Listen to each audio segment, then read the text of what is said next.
YSR Congress party నాయకులు, కార్యకర్తలు టార్గెట్‌గా పోలీసులు అక్రమంగా కేసులు పెట్టి హింసిస్తున్నారు అని చెప్పి పెద్ద ఎత్తున విమర్శలొస్తూ ఉన్నప్పుడు,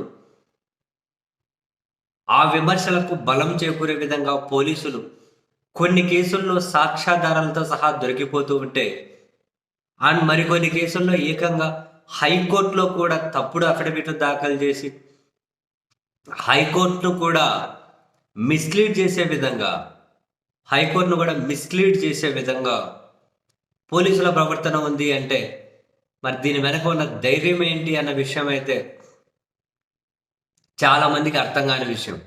ఇంతకుముందు చూసాం, ఒక సోషల్ మీడియా కార్యకర్తను, వైసీపీ కార్యకర్తను 8వ తేదీ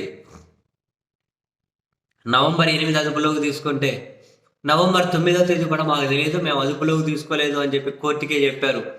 8వ తేదీ అదుపులోకి తీసుకున్నట్టు సీసీటీవీ రికార్డ్స్లో కూడా రిజిస్టర్ అయింది, సీసీటీవీ ఫుటేజీలు. మరి ఆ విచారణ జరుగుతుంది. మరి హైకోర్టు తనను మిస్లీడ్ చేసి, తనను మోసం చేసిన వాళ్ళ మీద ఎలాంటి చర్యలు తీసుకుంటుందో మనకు తెలియదు. తాజాగా తెలుగుదేశం పార్టీ కార్యాలయం మీద దాడి కేసు విచారణ చేస్తున్న సిఐడి మరోసారి హైకోర్టును మిస్లీడ్ చేసే విధంగా ఒక అఫిడవిట్ దాఖలు చేసింది అని తేటతెల్లమవుతూ ఉంది. దాని మీద హైకోర్టు కూడా విస్మయం వ్యక్తం చేసింది. తెలుగుదేశం పార్టీ కార్యాలయం మీద దాడి అని చెప్పి చాలామంది నిందితులుగా చేర్చారు. ఇందులో గుంటూరు 28వ డివిజన్ కార్పొరేటర్ పడాల సుబ్బారెడ్డి తనను కూడా నిందితునిగా చేర్చారు.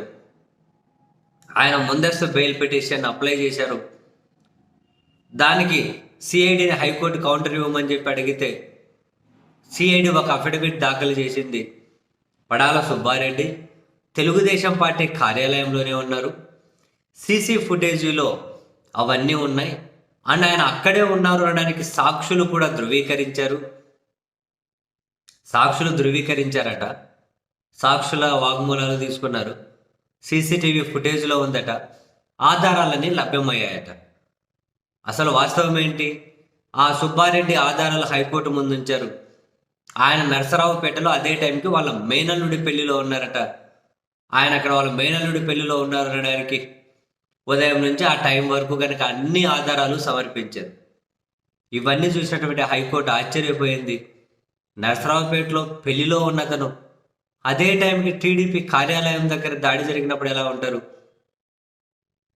ఏంటి విచిత్రం అని చెప్పి సిఐడి డిఎస్పిని 12వ తేదీ మధ్యాహ్నం 12:15 మా ముందు స్వయంగా హాజరై వివరణ ఇవ్వాలి అని చెప్పి హైకోర్టు అయితే ఆదేశాలు జారీ చేసింది.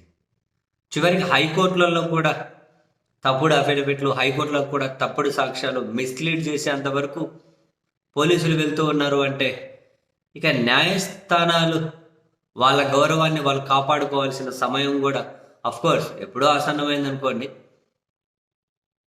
మరి వాళ్ళు ఆ పని ఎంతవరకు చేయగలుగుతారో తెలియదు.